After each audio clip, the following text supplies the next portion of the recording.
Tatlong lalaki ang nirescue matapos mahulog sa nagyayelong tubig sa Jamaica Bay sa Queens, New York sa Amerika. Nayangat sila sa tulong ng helicopter. Sabi ng mga saksi, naglalakad ang mga biktima sa yelo nang bumigay ito. Dinala sila sa ospital.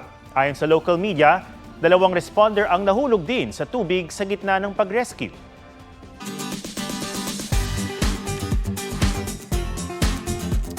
Dumadaloy sa ugat ng mga free diver na ito ang pagiging marikit na hanggang sa ilalim ng dagat, kanilang bit-bit.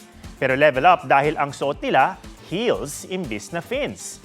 Pusuan na yan sa report ni Joseph Moro. What?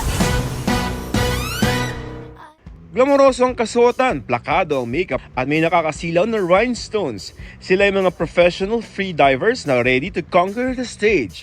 Pero ang stage hindi sa ibabaw ng lupa kundi nasa ilalim ng dagat. Ang sayaw kasing burlesque dinala nila underwater with grace under pressure. Ang tinatawag nilang aura freediving may kasamang sining at pagtatanghal. The burlesque concept was born through a collaboration with me and my friends. It took us a village to be able to pull that off because it's quite an ambitious vision. Ang kanilang chair dance performance nagpainit daw sa mga lamang dagat. Maingat itong ginawa at pinagplanuhan. Lahat sila may kanya-kanyang safety body.